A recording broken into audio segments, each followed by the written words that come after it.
You want to count us down? Count it down? Do your thing. Go ahead. You're live. All right, so strictly bar talk.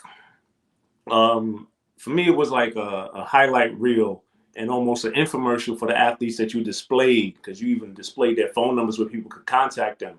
So what was your whole mindset going into that? Were you trying to highlight the athletes or just trying to get a show reel for them? How did that all start? Well, to be real, before strictly bar talk, there was met up with them and filmed us, and we were waiting forever to see the footage, and the footage never came out. And that kind of ushered in necessity, you know what I'm saying?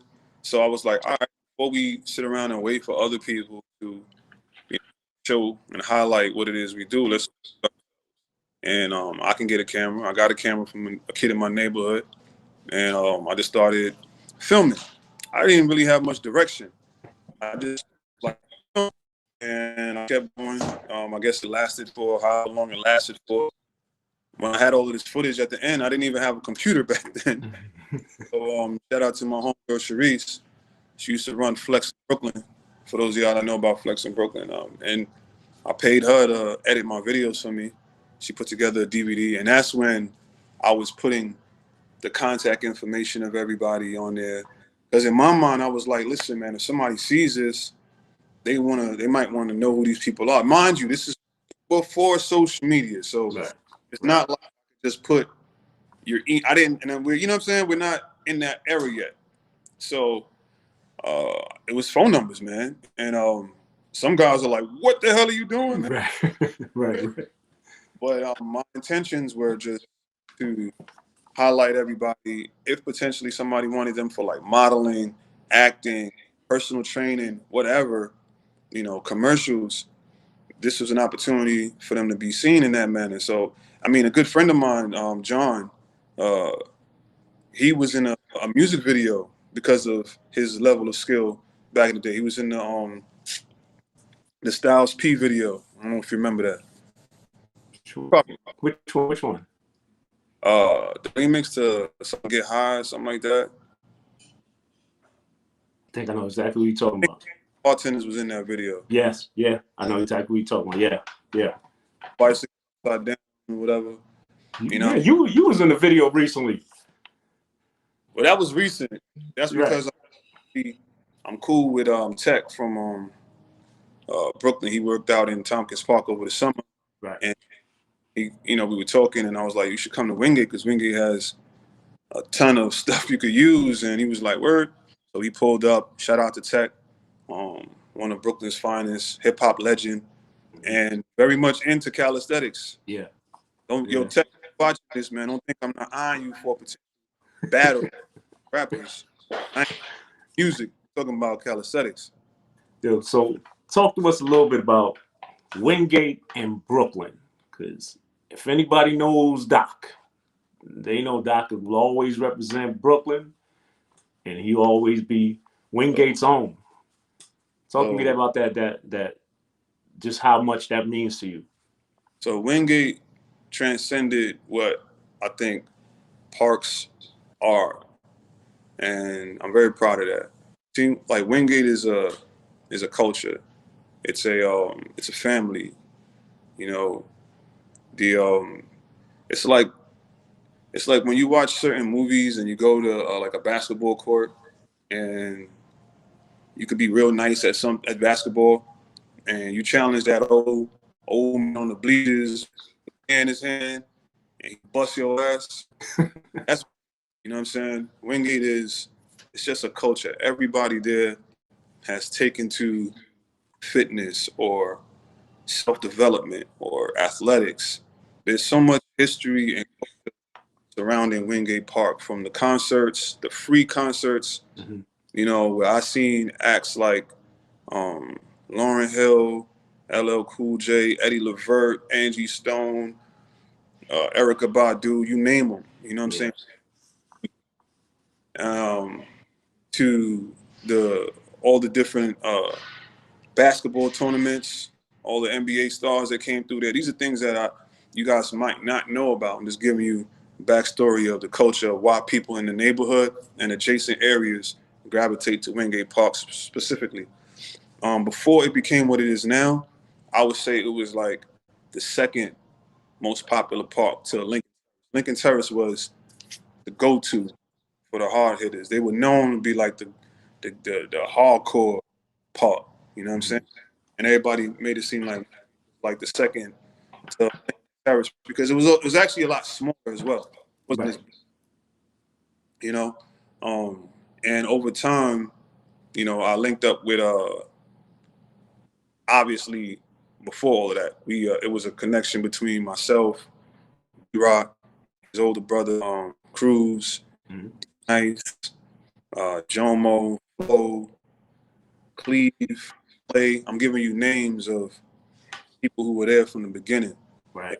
I've never ever said I'm the owner or the lead of Team Wingate. I always say I'm co-founder because we did it together.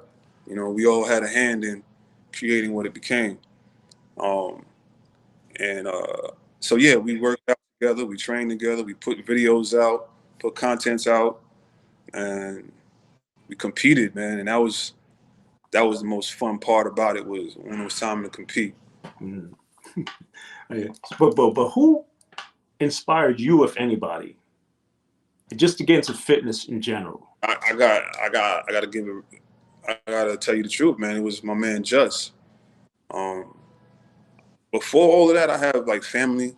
You know, I had my cousin David and his dad, and you know, there was different things. I had my mom. My mother was an athlete. You know what I'm saying? She ran track. She played netball in St. Vincent. For those of y'all that know about netball, I know about netball. she was a very very proficient athlete. She held a world record in her country for the 200-meter sprint. Well, I think the 120 down in St. Vincent. I think it was the 120. They don't have that up here.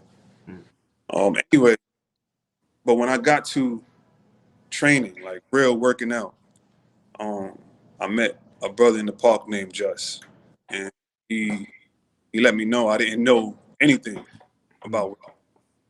And he showed me a system that to this day is incredible at developing strength very quickly. You know, it's never been about aesthetics. That comes with it, but it's in terms of increasing your functional, that system has never failed. And for anybody who's ever looked at Team Wing, myself, and said, "Yo, those guys really are different," whatever. There's nothing particularly special about me. You know what I'm saying? It's not like I was born with gifts that I love fitness, so I took to fitness very early. But I think it's the application of the system. You know what I mean? And working hard and being diligent and not caring about how things look on the outside just every day. That's the Wingate way. We're there every day. If you go to Wingate Park right now, somebody's in the park. Right. That's trying to it's not what you think about. And when I say it's somebody in the park, I'm not talking about some random passerby. I mean, that's somebody who's from Wingate. That's the person who knows how to work out. That's in the park right now. It's a culture. You know what I'm saying? It's a little bit deeper than just working out. Imagine being across the street from something that's that popular, that many people go to, and you know almost everybody by name. You know what I'm saying? Right.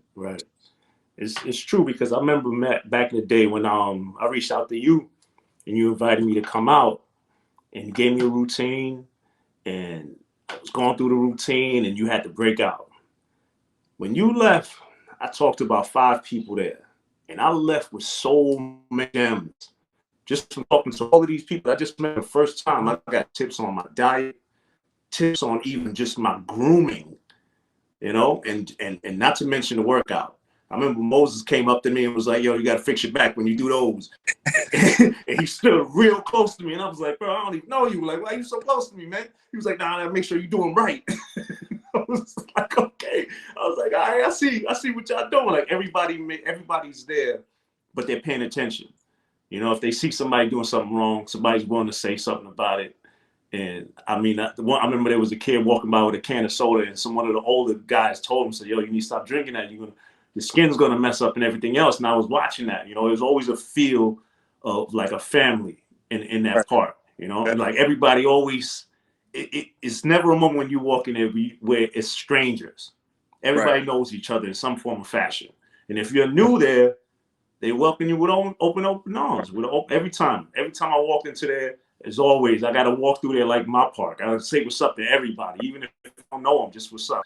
I know that's the feel in that park, and I appreciate that part for that.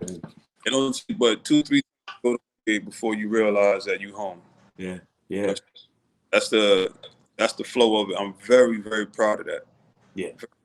Because it's a testament to the morale of the people of that park and what they are. You know what I mean? Like, yes, we need to work out. Yes, we're competitive. Yes, we're whatever. But at the same time, if we're gonna say each one, we really need to apply it and live it. And I see that through everybody that goes to Wingate Park. I'm super proud of it.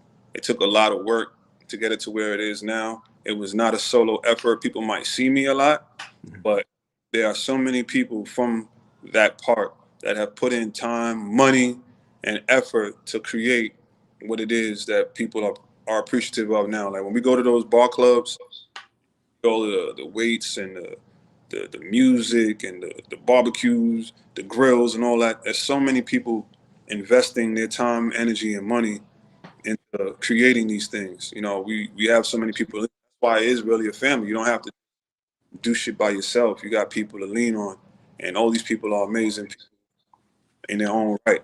You know, it's a place, man. So let's go back to when you were a competitor. You were in NBXA.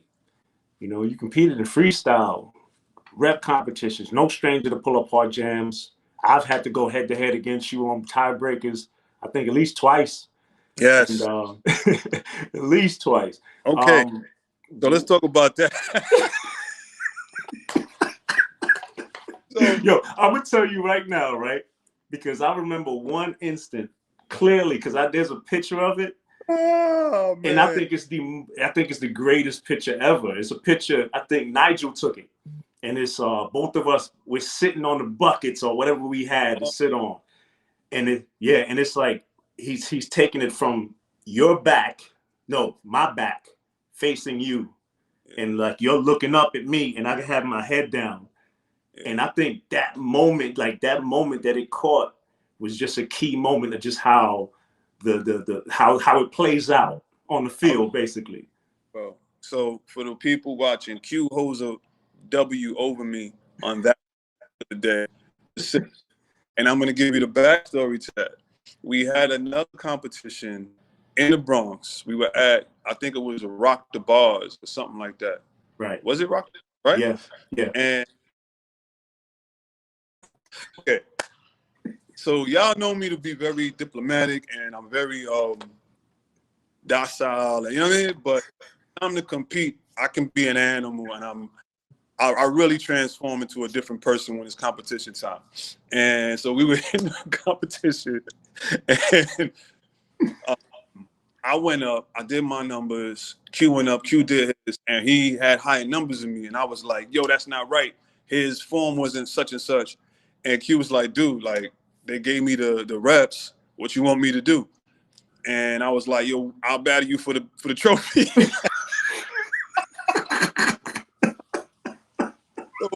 We battled the trophy. I ended up getting the trophy that day. And Q didn't speak to me, I think, like a year. Yo, for real. I was heated. I was tight.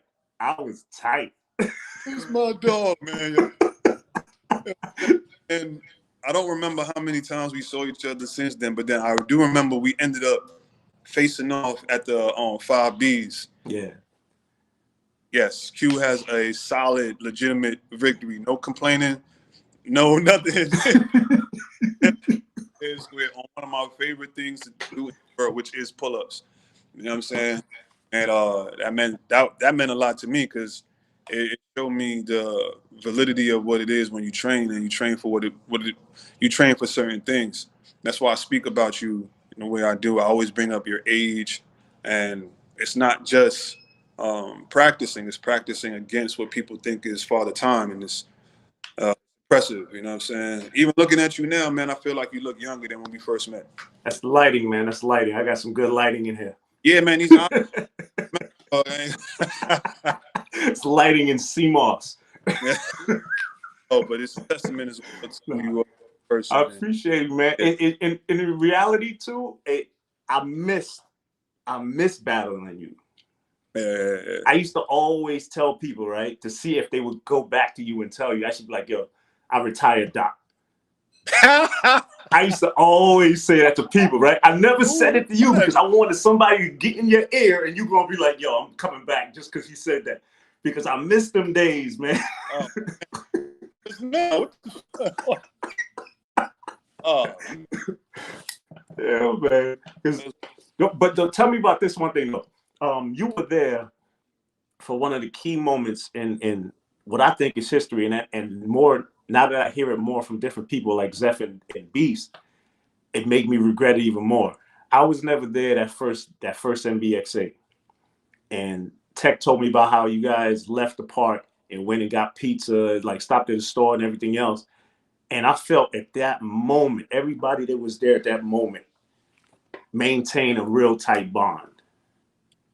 I mean, it's interesting because a lot of yes, all of those things happened. We went to the pizza store and hung out, but a lot of those connections that were made through the fact that we trained a lot together. You know what I'm saying? Steph lives in Brooklyn. He lives in Brooklyn. Very fortunate to have those guys who everybody knows are unbelievable athletes right in my own backyard. And yes, we became friends. I never pushed myself out there as somebody who was like a superior athlete. That's not my thing. I always wanted to push other people out there. But behind the scenes, I was very proud of the fact that no matter where I go, they're going to say, oh, that dude get in.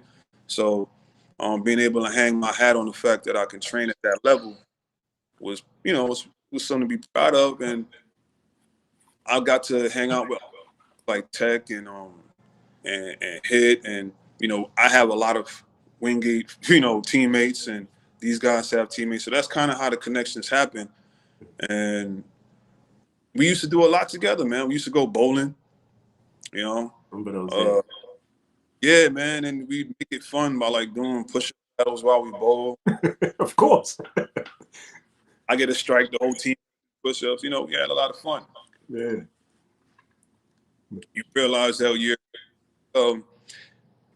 yes, you become bonded with people, but it's not like you bond with a brother and a sister. It's not blood. It's like kind of like going to war. Like you go through so much that only the people who are next to you understand what it takes to get to that thing or be that person.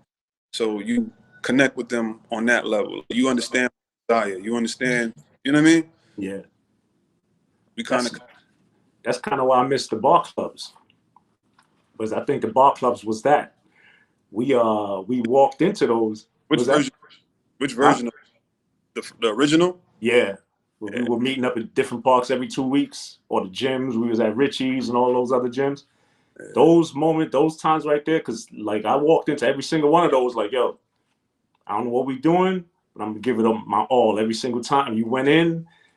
Most people, once you got your team, you was with your team, you stayed with your team, you competed, and then afterwards, we all shook hands, was like, see you next time. Whoever won, he was like, yo, I'll catch you on the next one.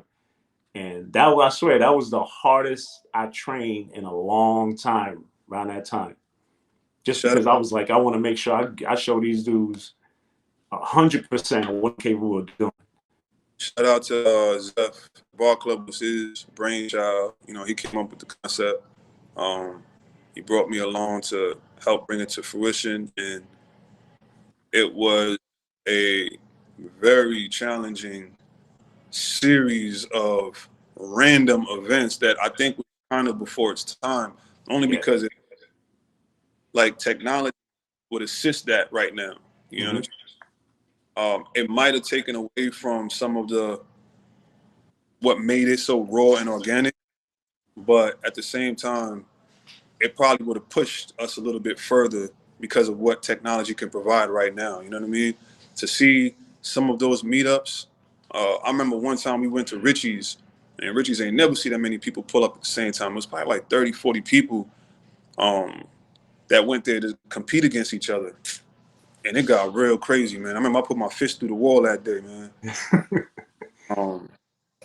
Luckily, Richie's is shut down now, so I can't pay for nothing. Those competitions super, super challenging. Everybody wanted bragging rights. Everybody wanted to show who they were. And it was just some amazing moments, man. Thank God we do have some of it on camera. Right. There's some pictures. I mean, I still dug up some old pictures, and even from the Facebook group that we had. Yes. There was some footage up there, but I never like made copies of those. I think the page might still be up because it was a private page. I got to double check that. You know, I've been on Facebook in a while, but yeah, we definitely had some nice footage of meetups. We went to then we go to Yankee Stadium once. Yeah, yep. Stadium, FDR Park, Darrow's. Yep, Darrow's. Richie's, and somewhere else, I believe. Someplace else. Yeah, we forget one place. Yeah, we had some good footage. But yeah, that was some tough battles for sure. Talk to me a little bit about your relationship with Zeph. That's my dog, man. He's I mean, you got to be specific, I guess. Because I remember y'all were like hand in hand at one point. Like y'all were, like you were filming a lot of his stuff, and like you guys were inseparable at one point. So it's like I said before, like you connect with people through what it is you do, you know. And at that time, it wasn't like I'm hanging out with him at the barbershop, you know what I'm saying? But he trains so much, and I train so much, and I'm spending so much time with him. Yeah. You know, he's willing to do 4 or 5 hours in the park. I'm willing to do 4 or 5 hours in the park. So we spend a lot of time together. We chill. We crack jokes. We film. We come up with ideas. We try to run these ideas. We try to brother people as like guinea pigs. Like see who we can get to. You know what I mean? So, but by doing so, we created a lot. A lot of things happened because of that. You know, we were combative in a friendly manner, and through that, it developed so much, man. So many different things happened in a positive way because of that. It made both of us get a lot stronger. I never realized, because I have a system, like I said, we had a system in Wingate. It's all pull. I used to love doing anything pull-ups related. Sign me up. I met Zeph, and everything is muscle up. I'm like, God damn, this guy does a lot of muscle ups. All right. So just to be a part of his system of training, I had to do more muscle up. Vice versa, he probably did pull-ups than he normally would on his own, if we're working out together. And he also does a lot of push, but I think my push got better from Beast. Beast was he used to tattoo push into a lot of workouts. You know what I'm saying? He has systems that were, when I say the word systems, I mean like like if you go into a dojo, it could be his training style. Right. His system or training style involved a lot of push. Right. So we're doing push-ups. He'll break down a push-up into maybe 5 different ways where you think you're doing 10 reps, but you just did 60 because it's 6 different variations, whatever. By the time we just did like 1,300 push-ups and stuff. I got a lot of push from him, and my muscle-ups got better from Zeph. I think the question you're really asking, like, was there like a rift or something at some point?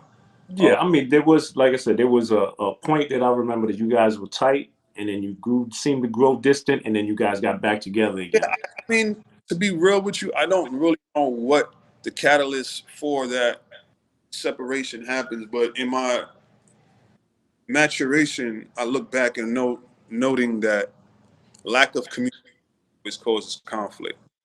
And I'm very good at being closed off with people. You know what I'm saying? Issue with you. And you're somebody I care about, I will close off because I don't want something or do something that would make it whatever. That's just my way of thinking. It doesn't never work. It always works again. That's just the way I think. If I don't, I'm quick to run up on you. I'm like, what? Meet me right. Right. And that created, in my opinion, a bigger issue than it needed to be. I don't even know what the issue was at this point. I can't remember. And it was for a long time, man. We didn't speak for a while. And people who were very close with him and people who were very close with me also weren't speaking, at least not in the manner they used to. Right. You know? And I thought that was, looking back at it, I think that was selfish and unfortunate because, you know, when we're together, a lot of positive things happen. Not just everybody. When everybody's together, we already know that things. So, but no, I mean, like I said, I for one will say that the bar community prefers you guys together. Yeah, that energy that you two bring collectively was missed, and it was very short-lived. I mean, like I said, it was a moment in time. As quick as it came, quick as it left. yeah. But we are glad to see you guys back together, doing things together, and building these beasts, these monsters. One of these monsters we had on the show 2 days ago, your boy D-Real. And I remember you introducing me to him when he was just still getting into it. So from then to now, like I said, man, he always praises you for the help that you gave him along the way, man. Talk to me about just is D-Real your one of your greatest students? D-Real is the best, man. He's the best. He's the best. He's not the best because I worked with him. He's the best because he's the most humble. And at some point he realized that his humility is bent, and he's very selfless and very strong, man, and he gets stronger and stronger. I'm saying that because if you are a fan of D-Real and his accolades, what he's accomplished, go meet him now. And he's worse now. He's way worse. He's taken everything he's learned from calisthenics and applied it to general fitness. God does it. And that's why I say he's the best. When we were only doing calisthenics, he may not have been the best at one particular thing, but he was very good at everything. Mm-hmm. Give you planche push-ups. He can give you hands. He may not be the best at any of them things. Right. He can do them all. Yeah. And he knew how to put it together.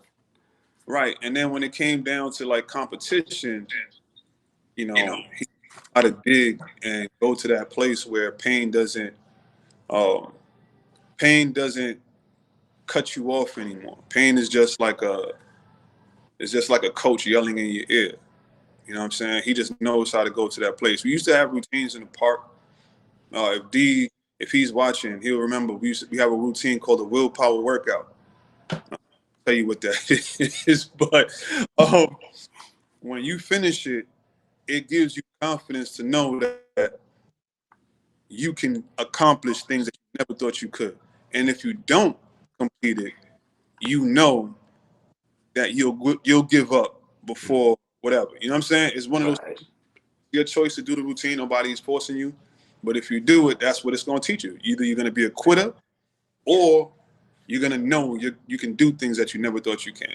So he was obviously one of those people that dug in and did that routine, accomplished it. So was Abs, who's also out of this world strong. And I think ever since then, you know, these guys have just been they're supremely confident. I have no idea why D is so special, other than the fact that he's willing to play student even at this stage. I'm very fortunate to be such an integral part of his maturation. I feel like knowing how good he is and how good he's become, maybe everything I did was just help him become the man he is. And I'm very, very proud of the man he is. He's a solid guy and good at everything he just chooses to do and cares about the people. You know what I'm saying? He cares about others. I think that's an underlying thing, man. D is very special. That's definitely that's absolute fact. Let me tell you something funny, right? When I say I was chosen to train him or whatever, I don't like using the word train, but work with him. I used to be at D house before I knew anything about D, because I was in second grade. I went to school with his older brother. Okay. And his older brother were cool, like super cool, man. I was like my boy for years as I was in that school. So after school, I'll be at his older brother house playing Street Fighter. Mm-hmm. I'm 10 years older than D, so he ain't, you know, if I'm, you know what I'm saying? If I'm in all of my 8, that means he's not even born yet. Right. Wow. You know, fast forward, and I met him in the park when he was about 15 years old. Very reserved into himself, but he seemed to really like fitness. So myself and another friend of mine, Flo, we kind of kept talking to him and working with him, and you know, he really fell in love with exercises, different exercises. Even if he couldn't do them, he just would show up and try, and he just kept getting better and better. And he at some point transformed into the D real. Well, no, and then like 5 years after that, I found out that his brother was my boy. I'm like, God, what the hell? You know? Small world, man. Yeah, man. Small world. It's all, man. You just gotta walk in your try to walk in your purpose, and you'll find some amazing things happen. Absolutely. Now, do you prefer being known as Dr. Athlete or Dr. Director of Calisthenics? That's an interesting question. Now, when I say Director of Calisthenics, that also includes organizing events. It depends on who's talking to me. But from you, you know, we go back to when we were trying our best to collectively do something positive with the community. We had meetups at South Street Seaport, and you know what I'm saying? One of y'all stole my hat, and I don't know which one of y'all it was, but that was me.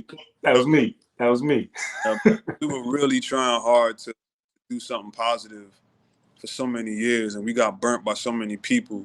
So, you know, somebody like you, man, call me Doc, dog. Like, we fam. So, but for people outside of that small group of pioneers, I guess I do want to be known for my accomplishments, my athletic abilities, in some respects. But when you do come into these arenas that I'm around, and I'll rather just show you. Then you figure out what you'll call me after that. Right. And that's one thing you've always been. You was one of these people that when you show up to work out, expect the workout. Yeah, no doubt. Now you ain't gonna stand there and watch you right in the next. I will never change. Like I know how to turn it off, but I definitely know how to turn it on. Yeah. Yeah, it's a great feeling to be able to help others to learn some of the things that you've learned along the way. And I'm still learning myself. I think right now the Most High is trying their best to teach me the preventative measures of how to help people, you know, because those are things that I probably wasn't as good at, you know what I mean? But I done took some spills, you know what I'm saying, got some injuries, and now I understand a little bit better how to prevent those things for other people, and I appreciate that too. If anybody's gonna get hurt, I'd rather be me. And that's key because we're not getting any younger. Or we just watched a video of you recently. That's right. When I'm gonna tell you right now, when I watched that video, I cringed and I didn't watch and I didn't continue. I let it sit for a minute. And then I looked at a couple of the comments, and I was like, I'm gonna let it sit for a minute. I was like, I'm saying to myself, I said, I know he's telling everybody he's gonna fight through the pain, but I want him to say, I'm gonna stop and recover first. And sure enough, he was fighting through the pain because I have the same ailment. Oh, doctor, he can put up the video. Oh, And bro. then you see my feet just laying there. I look like somebody shot me from like, oh man. Bro, trust me, I know that feeling oh too well. That's a horrible feeling for me. So to watch it, I was like, nah, I know that feeling oh too well, man. What's your thoughts on recovery now? Like you said, you just brought it up, said that you have to learn to balance that, especially when you teach it to people. So how do you approach a new athlete that wants to do everything? They want to do that whole I work out every single day, 3 times a day, 4 hours, all that. How do you approach it?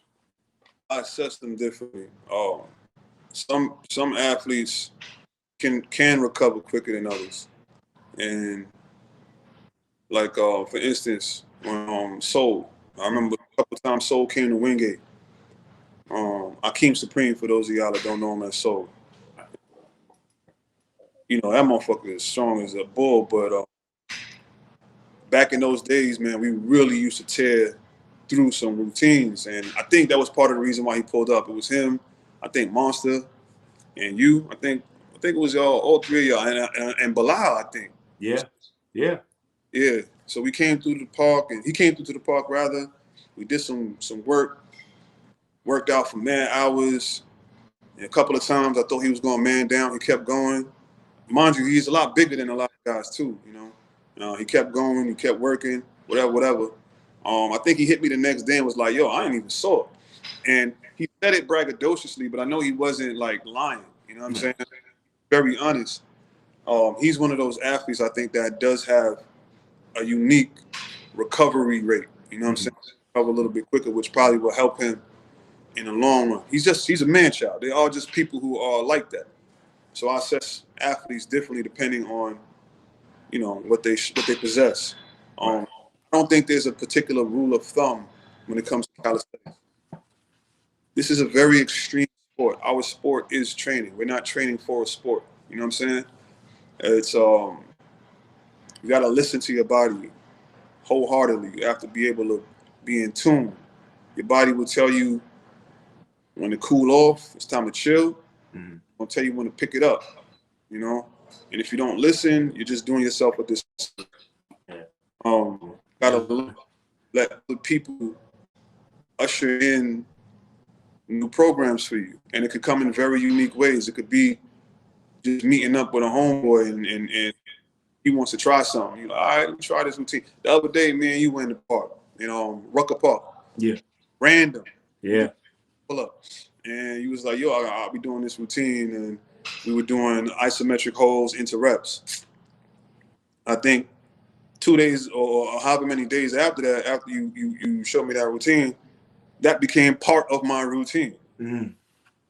It's important to continuously add wrinkles to your training system because you are a computer in terms of what you're capable of. There is nothing that you can't do, so you just got to keep adding to it. Your body will never lose what you teach it. Teaching. It's very, very important. Yeah, and getting out of that comfort zone too, man. So, You gotta. To answer your question about keeping somebody safe or whatever, the best way is I gotta assess them first, man, to be real. And once I see when they're slowing down or why they're slowing down, then I can understand. All right, this is you definitely got to rest, bro. Like your body's crying for it right now. Right. And your body will listen. Your body will find ways to make you stop if you don't stop when it's telling you to. Yeah. And you also learn when it's in their mind as opposed to their muscle failing. Because you've seen it. You know when somebody's just making an excuse because they're getting humbled by the routine, as opposed to actual muscle failure. We know what that looks like. Right. When your body is actually trembling and spasming, and you're working your upper body, meanwhile your toe is cramping. Right. You know, as opposed to just somebody getting in their own head and saying, I don't want to finish it Right. because it's too hard, you know? And again, like you said, that's all about seeing the person, assessing them, and knowing what direction to take them after that. It's difficult now because most people don't have a Quincy, a Zeph, a Beast, a Doc, or whatever in their back pocket they can learn from or ask questions, you know, like right in their face. You know what I'm saying? They're learning from whatever's provided through YouTube or Instagram or whatever. And on Instagram or whatever these mediums are, it's a lot of elite shit that goes around, you know, and you compare yourself to that and not be proud of what it is that you're doing, or not thinking that what you're doing is progress. You know what I'm saying? You pull up, you see this guy that's do 40 pull-ups or whatever. You may not appreciate the fact that you're doing 25 when just a couple weeks ago you were doing 15. It's so important to appreciate that because your progress is for you. It's super important. Second, you downplay your own progress for the simple fact that you're not where somebody else is. It's almost over. Not necessarily, but you're doing yourself service once again. Yeah, absolutely. Absolutely. I couldn't say that any better, man. Yeah, I couldn't say that any better. That's a major key right there. If you're just getting your first one, that's yours. Word up. That's yours, and you gotta acknowledge it and accept that. Yo, first of all, we both of us together have done some really cool stuff in calisthenics. One of the funniest things that happened with us was at that event in New Jersey. What was it? ICF with D won the 5,000. Yeah. And they gave us third place. Yes. You and I. Now, to everybody that didn't know, right? Here's how the prizes broke down, right? First place got $5,000. Second place got 1,000. Third place got nothing. Got a medal. Got a medal. One medal. Now, the organization that ran this doesn't exist anymore, and we haven't heard from them since. But coincidentally, when they were selling the tickets, they came to me and Doc. And Doc and I pretty much co-signed the event, you know, by doing so. By us saying we have the tickets, you can get the tickets from us. This is something worth doing. Now, I'm going to tell everyone, the second place person did not deserve second place. There was some foolery going on behind the scenes. And the person that got second place did not deserve second place because the criteria was you had to score a certain amount in the reps part of it and a certain score in the freestyle part of it. And the person that won second place didn't get anywhere close to both of our reps. Right. In just the reps competition. He might have did his thing in the freestyle competition, but he still did not do enough in the reps. Yeah. I believe that we got third place just because we helped push the event, because the promoter of the event disappeared when they handed out the he was gone. He left. And when you saw that event, like that was supposed to be the biggest thing, right? That was the biggest thing at the moment. There was a huge stage. Funk Master Flex was supposed to show up, and Fabulous. Supposed to. Yeah. Actually, they were there. They were out in the parking lot. Wow. They never came in. Yeah, the crowd didn't show up. Yeah. Athletes showed up. It was right. It wasn't that bad of an idea the way he tried to put it together, but here's the thing. What I've learned from putting together competitions is at least get the compensation in order. Like, if you're gonna, like, some of these competitions are great because they give you exposure. That was, you know, but nice, you know. But that wasn't one of them. So the money was there for that one. You know what I'm saying? Shout out to D-Rev. Shout out to the red hair that came in second. I don't even know his name. But I remember I forget it, but I know him. Yeah, I know him. I remember him. Yeah. I remember him. And he did his thing in the freestyle. But he was ranked so low, in the reps portion. And it's interesting because the guys who were doing the reps that were, because I wasn't in the top of the when going into freestyle.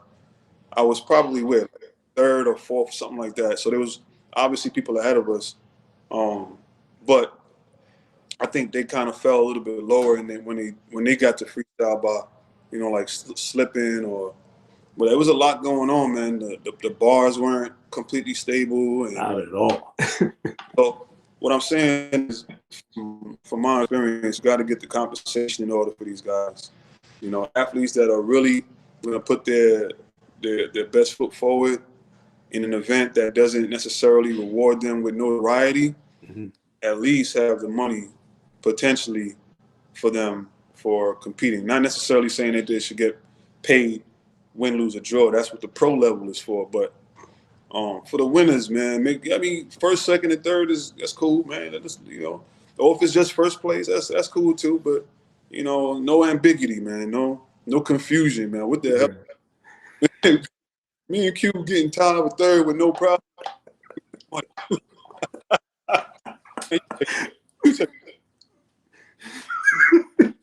That was I had to bring that one up, man, because that one always bothered me. That was a good idea. Yeah, another cool thing we did was when we went out to Vegas, man. I was waiting for you to bring that up. That was a lot. That was a lot of fun. It was fun. We me, you, Powerhouse, D, Soul. Yeah. Flight out to Vegas, set up in the MGM in the suites, in the Floyd Mayweather suites, where he put his people, and we got to do an exhibition. Picture right there, boy. I was brolic right there. All of us, look, our arms are out of control in that picture, man. That was after the 5MD, right? 5MD competition with one another. Quincy got a win over me in that one as well, man. But Juice got the prize. Juice is just a winner, dog. Like, but Juice didn't win. You know this, right? Juice won. Nah. He won, right? As in, he was awarded the prize. Soul was judging me. I did 10 extra reps than everybody else. Well, he miscounted. After battle, that's what that says. but it's the way it happened. Like I said, it was an exhibition, so we was doing it for fun. And Juice came out with the win, but I went back to the video and I wound up doing more than everybody else. Just because of a discount. I'm gonna give you a weird stat. I got some funny stats when it comes to D-Real. I don't think D-Real has ever been in a competition where he hasn't placed. And Juice, I don't think Juice has been in a competition that he hasn't won. If I got to think about it, maybe the only one would be the one you just were talking about in Jersey. But I'm gonna put an asterisk next to that because of the disparities between weight, which nobody about when it comes to me. Like, I'm not a little guy, I love when it comes to that. But we're all matter of fact, Juice wound up walking out of that contest in Jersey. I think so, because it was so shaky, and the guys trying to get to hold the bars, I don't think were prepared for how strong Juice actually is, and it makes it more dangerous than it actually was. But aside from that, I feel like everything he's competed in, he came first. He came first in the UFL exhibition, the first one we ever did. Right. He came first. One day we was in the MBXA. He did the MBXA joint. He didn't even want to compete. I was like in his ear, like, yo, I'll pay for your joint. He jumped up, ended up winning that. And that was actually really good footage after that. That really put him out there on YouTube. Yeah, that's true. And then that legendary battle between him and Dark Knight. Yeah, I mean, that's over 1 million views without even blinking, man. That was crazy. And then when we went to Vegas, he ended up winning that, what we were just talking about. And then he ended up winning with some money. The 5K race. Remember, there was like yeah, he won that too. He won that because I ended up crossing the line before him. Yeah, him and Powerhouse were on the podium. They had a dude who was like clocking or something, and it was like, yeah, by their measurements, Juice is the winner. Dude, just a winner, dog. That's just what it is. But that was a cool trip, man. We did a day of exhibition at Floyd Mayweather's gym, and then the following day there was like a community event that they had where we did exhibition. They had kids playing. They had a dunk tank. Nobody wanted to go in the dunk tank. That wasn't part of the budget. Oh no, it was too cold too. And then we did like calisthenic dudes do. We got bored. We found bars.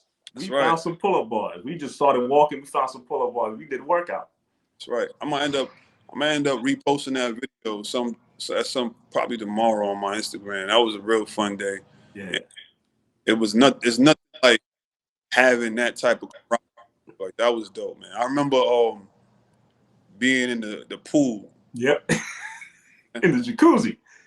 It wasn't not that pool. Oh, the other one with the big one. Big ass pool. With the tubes and all that. Yeah. Was wilding. Like Powerhouse is doing handstands into the water and coming out the water and shit. You know what I mean? And Soul is basically hybriding between bodybuilding and calisthenics, so he looks like a freak of nature, right? Oh yeah. People are just looking like, what team do y'all play for? It's true. It's true. It's true because you have to have VIP access to get to the pool, and we had all the access because we were part of, I guess, under the Floyd Mayweather name. Right, so we were walking around with TMT hats and the whole 9 yards. So we was looking the part. Yeah. Oh man, that dude stopped eating. That guy eats every hour and a half, man. Literally, since he was hungry. That's why he's so big. But talk to me about your relationship. Talk to me about your relationship with UFL. Are you still working with UFL? So that's a unique situation. I'm gonna try my best to answer it honestly. A relationship with the UFL started literally through Abs. Mm-hmm. Abs ended up in Sterner one day. He told him about what it is he does, and he mentioned me, and he told me, hey, Cole, talk to this guy. So I spoke with him. He gave me an idea of what he wanted to do. I said, all right, well, if we're going to do this, there's some people I want to work with me. I mentioned Zeph and Beast. They came up. I don't remember what happened after that, but that was the initial meeting. And I think Zeph was working on whatever he was working on. Beast was working on what he was working on. They viewed it how they viewed it. You know what I'm saying? I ended up putting more time into it. You know what I'm saying? So I stayed somewhat in communication with them for a while, and we put together an event in Coney Island. The first one was the UFL invitation. It wasn't even the UFL, I think. It was. I see. I forgot the name of it, but yeah, I have the pictures. Yeah, first one. It was a cool event, and I was very proud of that event. That was the first time athletes got paid, whether they won or they lost. It was a glimpse as what it would feel like to be a professional athlete. That has always been my goal, was to turn what we do into a professional sport. You know what I'm saying? I envisioned that from day one. I didn't communicate that to many people because I knew they wouldn't understand, but that was always my vision. So that was the first time that ever happened. Guys got $200 whether they won or they lost. And then the winners got compensated for winning properly. And shout out to Ben. He uses his connections to put it, I think it was like the Cyclones Stadium. Yeah. Right. Yeah, the halftime show. We had like a little moment at the halftime show during that. He had a vision himself. And we were trying our best to merge our worlds. Ben's vision for what it is that we did was more of a show, while our vision for what it is more of the sport. Right. So it was always a combination of trying to merge those two things together is what everybody saw. That's what everybody, all these events as you've seen up until 2017, that's what you were seeing. You were seeing the converging of two ideas. You know what I'm saying? The next event, I think you kind of came on board for that one with the Muscle Up Relay. That was a good event as well. They took away the part that I liked the most. You know what I'm saying? Was the being able to compensate athletes, win, lose, or draw. That's the part I liked the most, and that was removed. So I was a little upset about that. But I wasn't working with that one as closely as I was the one before it.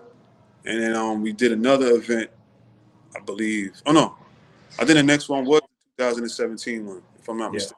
Yeah, it was. And that was the big one. You know, I got a chance to meet Uday Singh, man, is a brother from India. I remember you and I were talking, and I never got a chance to tell you the who's because by the time we got to that place, so many things had happened, and the way we've been treated before had already set in, and trust had been a big issue. So it's very difficult to look and say, who can I trust? Who's a person I'm gonna reveal what my ideas are to?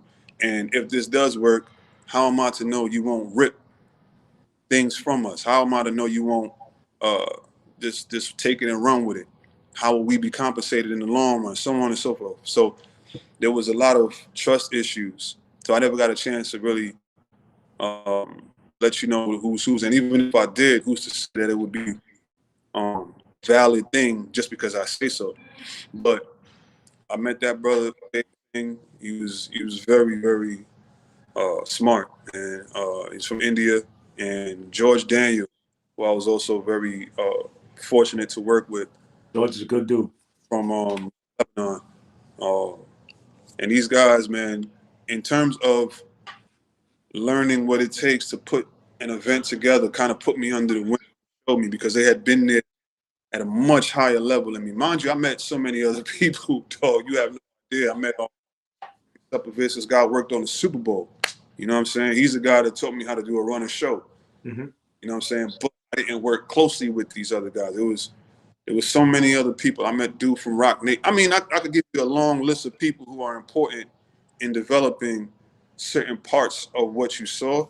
But those two gentlemen, who they sing, Joy Daniel, they mean a lot to me in terms of some of the accomplishments that I would be able to tell people I've made.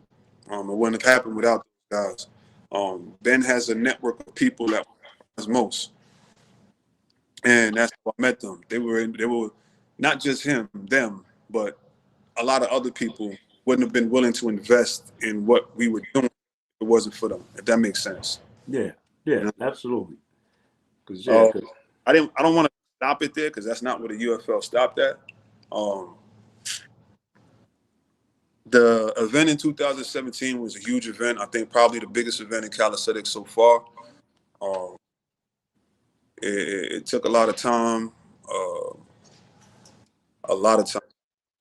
and to say I'm proud of that event is an understatement. You know what I mean? Like,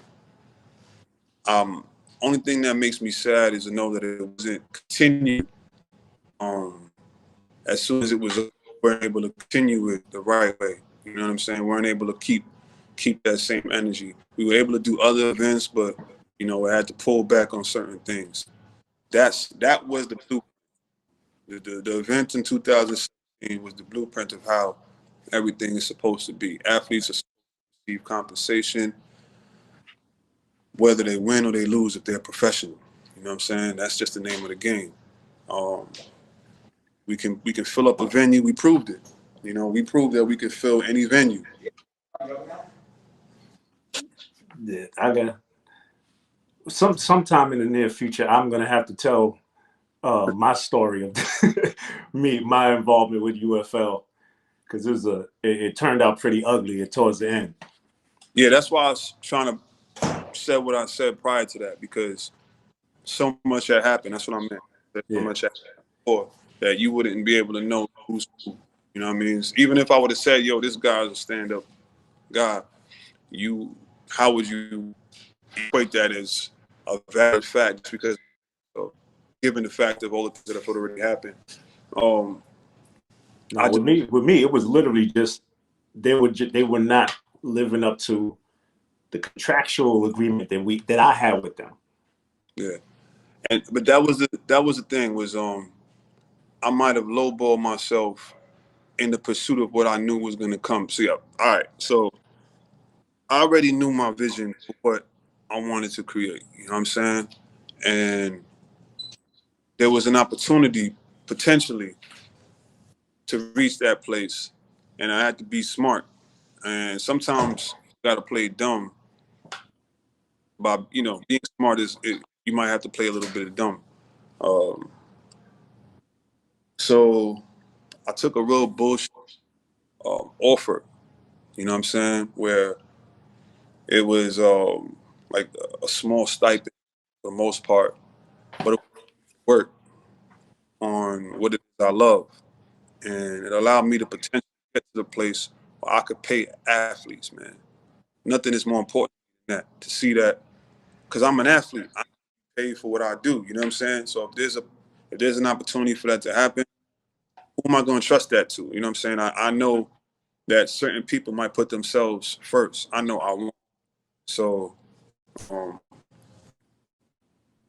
just kept doing that until there was an opportunity to make a little bit more, and that's what I renegotiated when the time was right, and that's how I was able to kind of sustain myself. You know what I'm saying? I don't really like talking about whatever, like how, like money and stuff like that. What I would say is that I'm proud of being able to put money in the pockets of athletes that deserve it.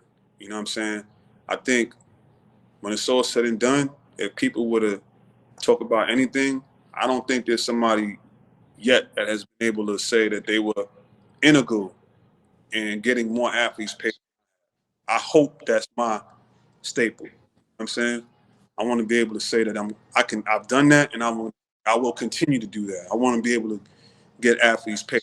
Not doing it to the rate that I would like to at the moment, but in the past, that's what it was. You know what I'm saying? And I'm very proud of that. So now let's get to the ball brawls. We started with that first one with D-Real. You got some ladies up there. I mean, there's been some legendary ball brawls. Is that more of a collective between you and Zeph, or are you all straight in the majority of those events? No, it's a collective. It's literally a rehash of the ball club.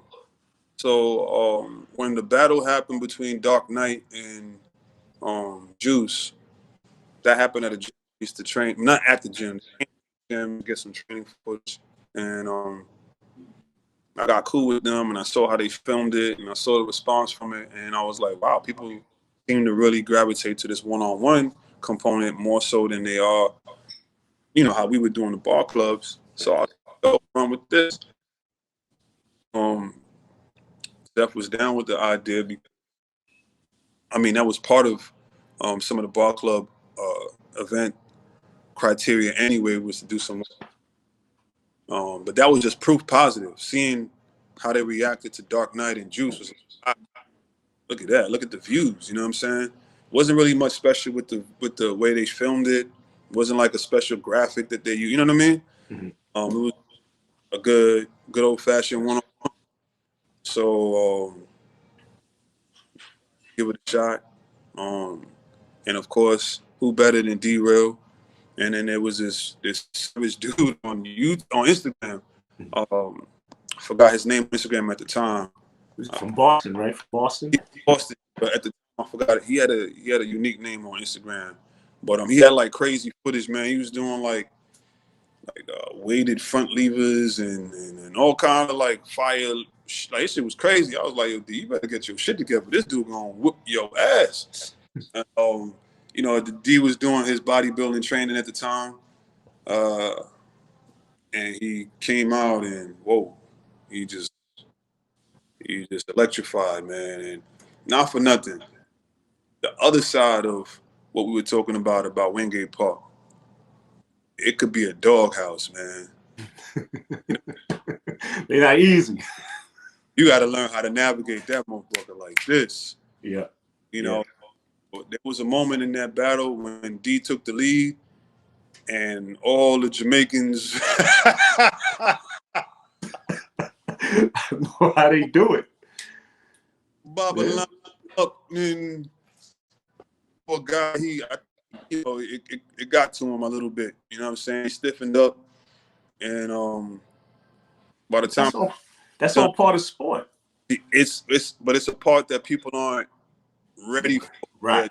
Right. Understand they're in it. You know, Yeah. you got very quick. I've seen it, bro. I've seen people who I know have a strength advantage lose it like Mhm. this. One particular moment, just in one moment. And then afterwards, like a regular workout, they're unstoppable. They're unbeatable. You know? It's a very unique thing, man. You know it as well as I do. If we train and we're doing a routine, let's say we're both doing 25 pull-ups, right? Back to back. We're going nonstop. And you look and I start slowing down when I'm at like 22. Oh, Oh yeah. I mean, why about to look on the next set? You know, that is them back. You know? Mhm. Like there are moments where guys get a real good body shot and they don't even know what happened. They don't know why. They don't know. They don't understand why they can't pull Yeah. it. Whatever. It's the psychic. It's the psychological effect of what you're witnessing. You're seeing people around you. You're thinking that you're not doing it. You're like, oh, I'm using all my energy. This guy's ahead of me. All these things get into your mind. Mhm. That component of battling is something you cannot communicate. You have to experience. You can't mimic it in training. Yeah. Best thing you could possibly do is spar with somebody who's very good, and maybe those situations can happen where Yeah. you get into like a little panic or whatever. But I mean, like the best thing you could do is train with somebody that you can't beat. yes, Keep you humble but hungry. Because I remember some of my most memorable ball brawls were Snoop versus Jay. Jay fell off the crate. oh that was crazy. When he fell, I thought it was over then, but he came back.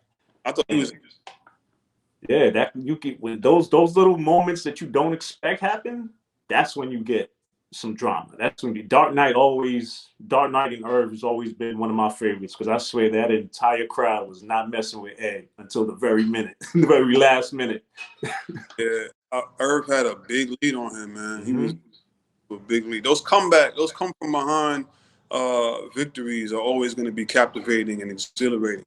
And it's funny how you brought up the Jersey event where freestyle was highlighted over the reps by giving him the second place. No disrespect to him, saying Right, like that's right. kind of what it is. But in this era of fitness, as amazing as freestyle is, and it is amazing, it is the eye candy of all fitness, the meat of it all, the rep battles that have become the must see TV. Hmm. You know, man? Like there's nothing more captivating and as exhilarating as it is to watch.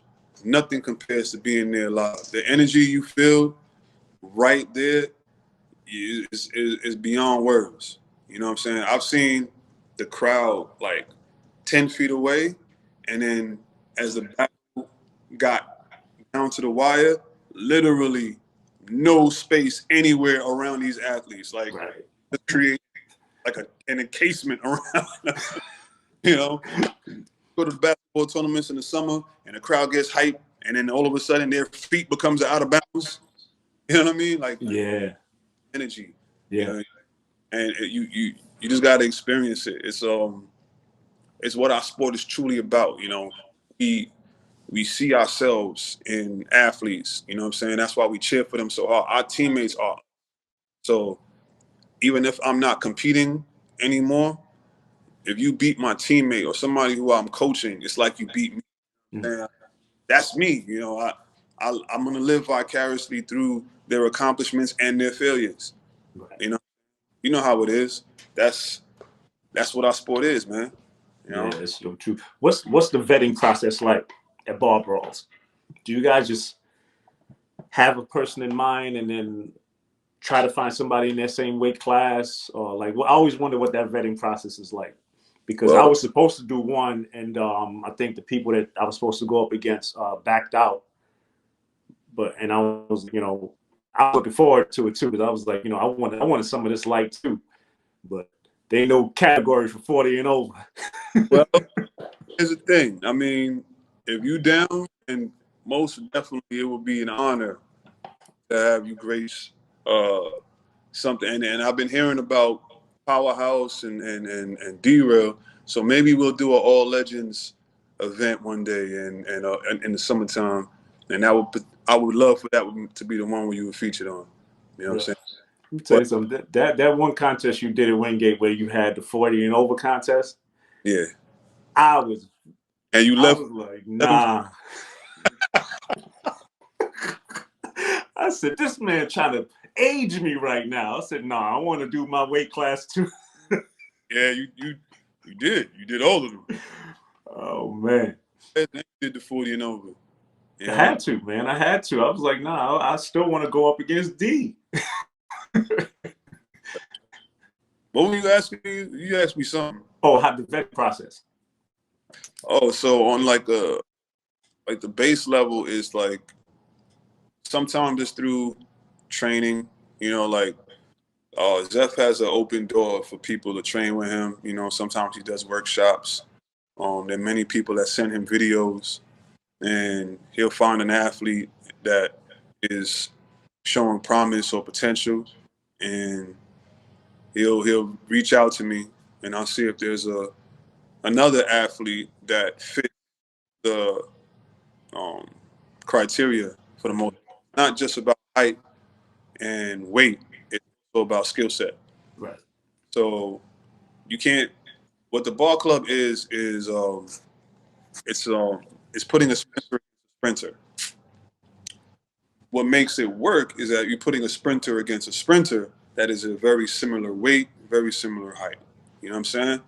Um, Very often when you have battles that give an unfair advantage to one over the other in some way, and we work hard to change that. So we found out the skill sets that one person prefers, the other person when they emerge, the routines consist of a combination of both of their particular skill sets. If they're the exact same thing, it just makes it that much easier. You know what I'm saying? And then sometimes they're grudge matches, because we have so many other events. Um, Somebody will come first and another person will be second, but their numbers were so close. You know what I mean? Um, or one person has a victory at this event and the other person had a victory at that event. So they have a little rivalry. Those become potential ball clubs. There's so many unique ways for it to occur. The most unique is the women because you never see the women. They just pop up, and sometimes they're reserved and don't want to do it, and they get very excited. And I think that the support for the women has grown to supersede the men. From the last event we did, how much support women have been giving the women, Mm-hmm. that was very cool, man. Um, Absolutely. uh, and shout out to Letty and Brittany. They were the first women that were in the ball club. And at that time, I didn't know how they were going to respond, how people would respond to it. Um, they came and put on a hell of a performance. Letty was, Letty does what Letty does, and she victory. And it's been powerful since then. We had Paige and Vanique, um, and up till this last one with the females that were involved with the last woman standing, Right. Right. and seeing Chi from Spartans and Sydney from Team Wingate. Like, I can't believe how far it's come. I used to criticize the sport, like, man, we should be doing X, Y, and Z by now. And then you blink twice, and these women are doing muscle Right. weighted pulls, and Man. it's impressive to see how far the sport has come. And I'm proud that we're trying to continue it in the right way, and it's respectable. You know what I'm saying? It's if you're into fitness, you have to respect it. Yeah. Without there's no disrespect to anybody who chooses whatever your other, you know. If you're into CrossFit, that's cool. You ain't poking holes in these in what these people are doing. This is Right. real hard work. You know, the guys have done weighted muscle ups with clean form, with a 45-pound plate on, handstand push-ups with no wall assistance, with No kip. right, um, one-arm pull-ups. I mean, you name it. It's been done in competition format with competition quality, and you just gotta be proud of the fact that people that you know are on a list of probably some of the strongest athletes there are. You know what I'm saying? Even if you don't get credit from mass media, Mhm. get into fitness and you can identify it by looking at it. You know what it is. Absolutely. Yeah. If you're a fan of sports, you recognize it. You know the drama is the same. It's something that you're used to seeing, and like you said, just like watching an and one basketball game, when the crowd gets into it and is literally chasing this person down the field, that is happening at these calisthenic competitions. Right up. So if you're a fan of sports, this thing is something easily to gravitate towards. Nothing that you brought up weighted competitions. I noticed, and the world noticed that you are a big advocate for weighted calisthenic movements. Mhm. Is it just because you got tired of the body weight and wanted an extra challenge? No, I believe that well, to each his own, first of all. But I've been doing calisthenics for a very long time, and I hit some pretty interesting numbers for a guy my size, and I was proud of those numbers. I could do a good 40 clip, you know what I'm saying, on pull up. I've done 70 push ups, good form, I'll break pause and a break. Um, but I want to do those things with extra resistance. Mm. Uh, Using a weight vest at one point got me to be able to do more reps. When I was only doing 10 and 15 pull-ups, I added a weight vest for a while. And when I stopped using the weight vest, I was doing 25 pull-ups. All right. When I was doing sets of 25, I couldn't get past that. I added the weight vest. When I stopped using the weight vest, I was doing 35 and 40 reps. All right. This is before I had access to a weight belt and plate. We just used the vest. The vest we used to cop that from Odell's. The blue vest, The blue ones. Yep. 50-pound vest, and if we like being freaky, we would get two vests and cram all the weight into one, or we just wear two vests. Mm-hmm.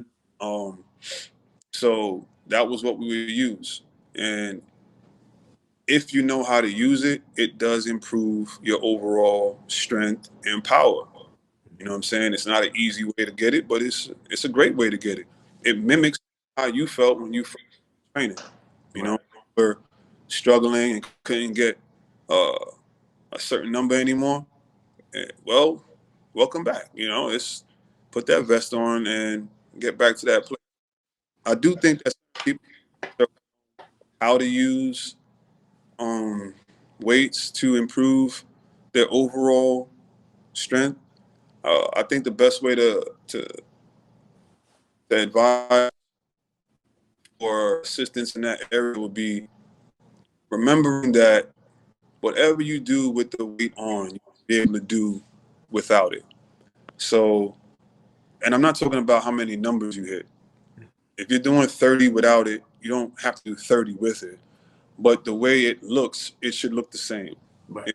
Make sure that whatever your form looks like without the weight on, that's the same way your form looks with the weight on. If the weight is causing your form to change, then the weight is too heavy. Just keep that in mind while you're training. It's really important. Um, and you will gradually get stronger and you can add more weight, you know what I'm saying, and continue that format um, and be safe about it. If you're really into weighted calisthenics the way I am, and you're into heavy weighted calisthenics, out with 135 pounds for pull-ups and dips, right? That's not something you should do daily. I'm just to bring it back to the original topic we had in the beginning of this conversation, or interview rather. Um, when you're doing weighted calisthenics, treat it a little bit differently. It's no longer just your body weight. All right, you are adding resistance, so you are resistance training in essence. And although you're not isolating muscle groups and working them, you are still working groups together. They're getting more work than they're accustomed to because you're adding resistance.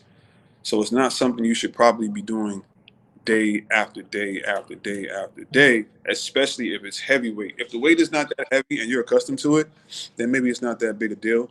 But if you're pulling or pushing some heavy weight, let's be for real, all right? Think of it in that way.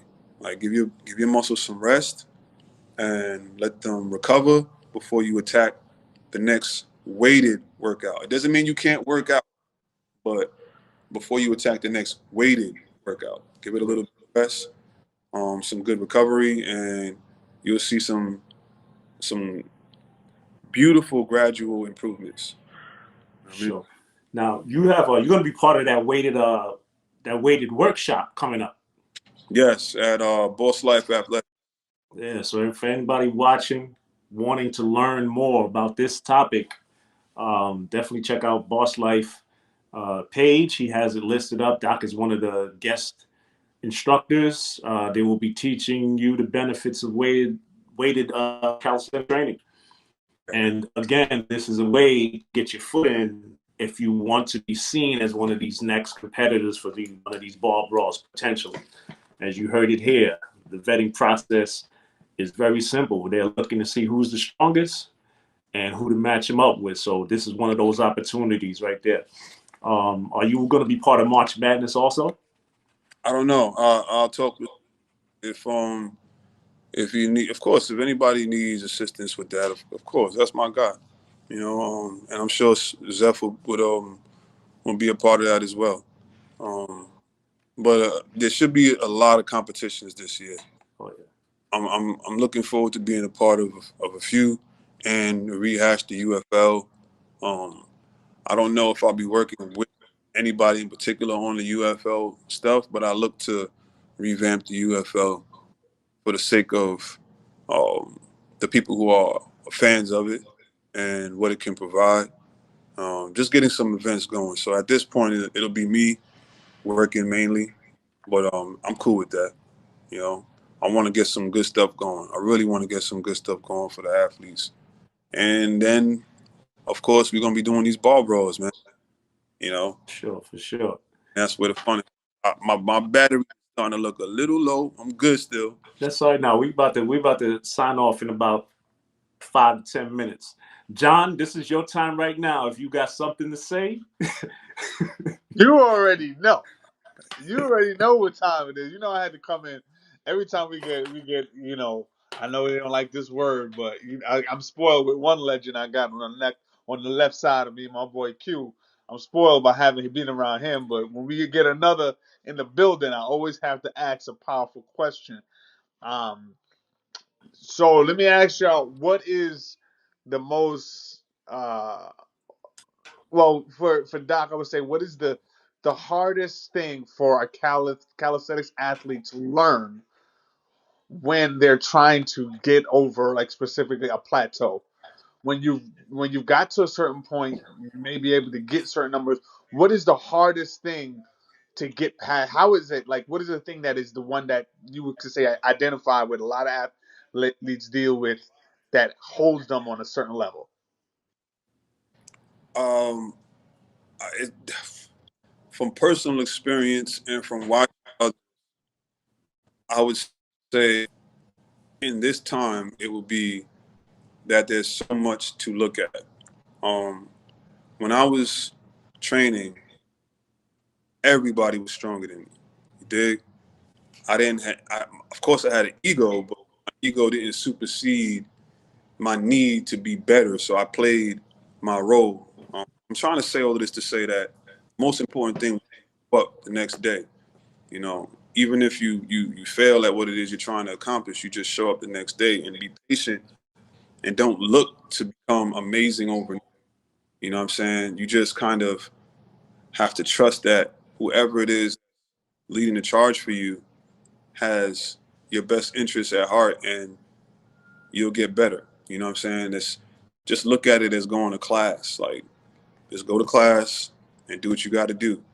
Um, there's so much going on, so much to compare yourself to. There's so many people out there you're striving to be like. It's very difficult to be patient and just see what happens. You know, and it can be a deterrent. You know what I'm saying?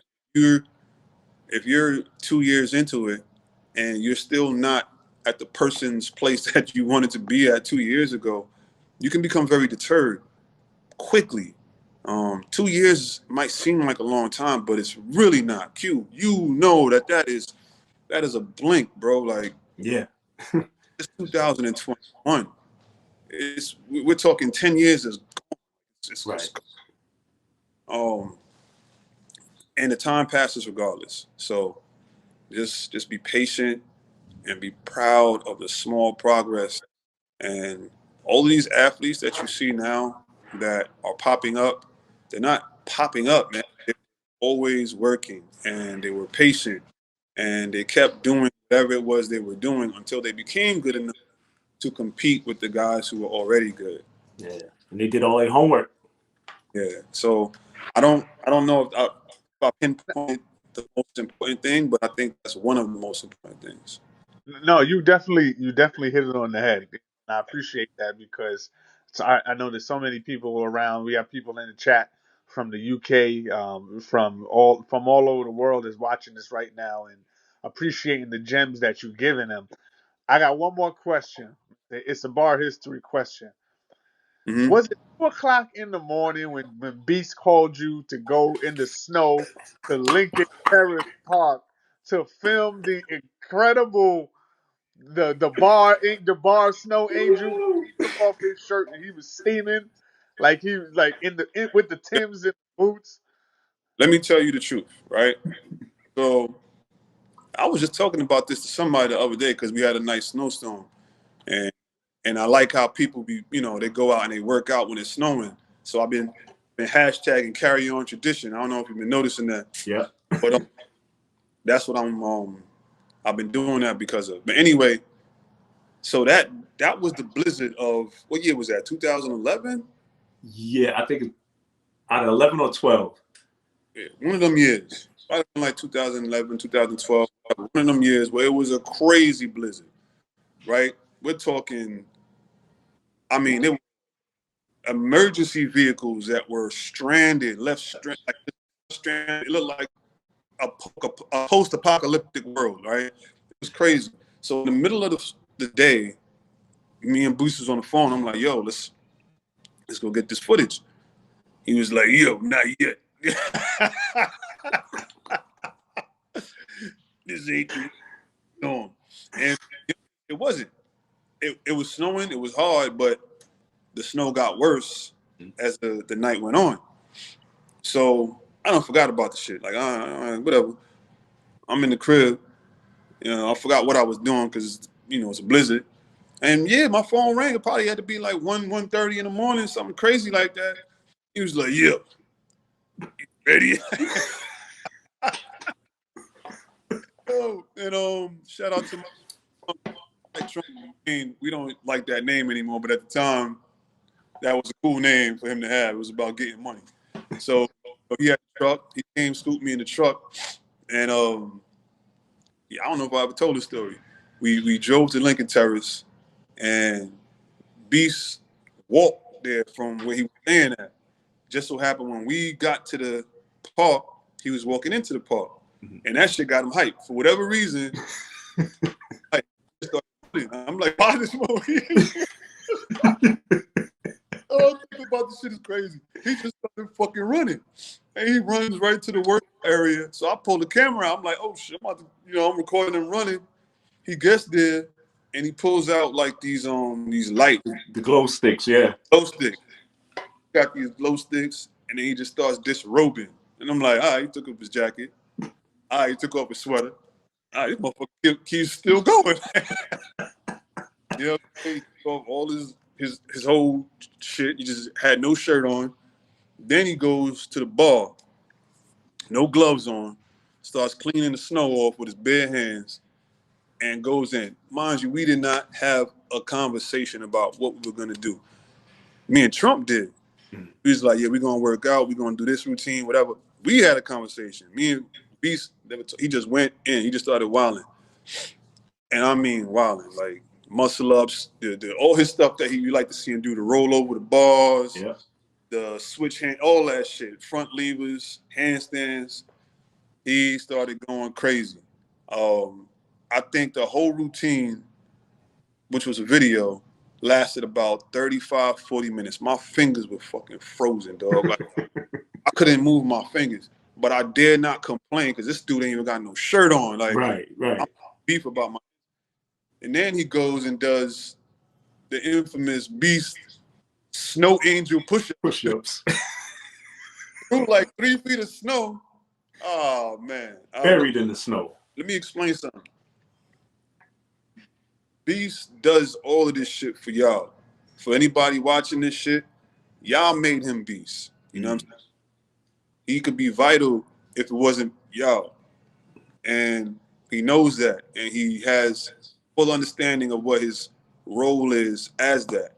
So the camera was rolling. He gave 1,000% full fucking beast mode. It was not a joke. And I didn't know what it was until it was over. Once the fucking camera went off, I think he sneezed and shit. Like he was like it was cold all of a sudden. He was like, yo, move my shit. Like, you know, put his coat back on and like the character was over. Like he broke. Show was over. Real, like he's Beast because of y'all, man.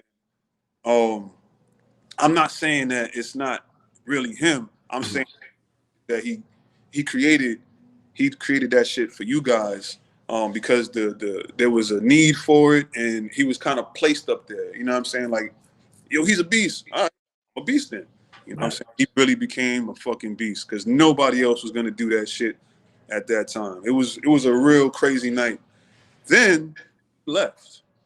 We're leaving Lincoln Terrace Park in the truck. The truck gets stuck in the snow. We cannot fucking move. Damn. And nonchalantly, he hops out. Hey, no problem. I'll just push it. And push the truck. I swear to God, he pushed the truck out the snow. I'm done. He still, Wow. He didn't tell us that part. That's crazy. he may not tell you, but I'm gonna tell you that is a fact. Wow. If you ever had a chance to interview John, I'm pretty sure at some point, with all the stuff that he got going on, because he got some stuff going on behind the scenes, you probably will. He will confirm like that motherfucker pushed. Yes, Beast pushed the truck out the snow with us still sitting in it. You know what I'm saying? Word up. You know, that's just added to the legend of Beast, man. And never disappointed. Many stories of things that happen off camera, man. There's been so many things that have happened over the years with so many people off camera. That's why I told him, I said, these interviews are just all part ones because there's still a lot more that we got to talk about. Because, I mean, even when I had finished the Beast interview, we talked on the phone for a couple of hours afterwards. Just on all the stuff that he wasn't going to talk about on camera. Yo, Q, my phone's on 2%. That's cool, man, because we about done. Because this is about the longest one we did so far. One quick things I want to say before we get off. When we were talking about it, I didn't touch on it. You mentioned Strictly Bar Talk. It wouldn't be a Strictly Bar Talk if it wasn't for Bandana Red. He came up with the idea for it. Just being himself. He shot a video in Wingate and he named it Bar Talk. And Form, who's my close friends, he looked at that and saw the potential in it and said, yo, let's do something where we can interview athletes and get them to give personality because all we get to do is see them work out. Let's put their personality out there. Maybe there's a reason why they train this way. So on. That was Form's idea. Benefiting by the idea of Form and the encouragement and love of Bandana. He did that out of the kindness of his heart. You know what I'm saying? That's just how I read it. You know, Yeah. Oh, of course. and the other thing I want to talk about was when you brought up Zeph and us having a little whatever. We did. But my mom passed away. You know what I'm saying? When my mother passed away, he called me. He spoke to me on the phone. He said some very touching things. Um, he came to the funeral. When I came out of the church, it made me. When we came out the church, he was there. He hugged me. I cried in his arms, and it proved to me that he's a bigger man than anybody would ever probably give him credit for, because he put all of that shit to the side. No matter what happened in the past, it wasn't bigger than what was going on at that time. And for that, he's my friend for life. He's my brother for life. He taught me about manhood at that particular moment. And it's not about calisthenics. It's about being genuine people. You know what I'm saying? So that was that moment. I wanted to be very clear to say that if you do have love for him from what he does, that's dope. But also remember that he's a genius and a quality person. And yes, I got to give him credit for what was once a severed relationship. I give him a hard time about it too. Like, I do bring up that time, but if I'm gonna do that, I gotta give props for him being a 100% man. You know what I'm saying? A man, real shit. Yo, salute to that. And like I said, I'm so glad that you guys are back, because both of you together are better as a whole than you are separately. And on the topic of Strictly Bar Talk, just want to let everybody know, if it wasn't for Strictly Bar Talk, we wouldn't be doing this right now, because it was y'all that put this in our head. That visual came from y'all, and we salute y'all. You informed Red for coming up with the concept and telling you Bar Talk. And it's an honor knowing you, brother. Always, always, always. One of my favorite people. Athletes, personalities. Every time we chop it up, I always walk away with gems, brother. And we're here to support you in anything you do. Always, always. Especially now that you're down the block from me. Yeah. We'll keep that up. But yo, Doc, we appreciate you, brother. I know your phone's about to die. Thank you for being on with us. This was about an hour and 50 minutes, but it's well worth it, man. We appreciate you. Salute to you. Thank you, brother. My boy John, you already know. This is the CCA podcast. We are signing off. Push Away is the brand. Check out everything the Doc is doing. Check out his page. He is there to teach you, and he is at Green Gym. If anybody needs instruction, go sign up, book some sessions with my brother. Yo, to everybody, good night, peace and love.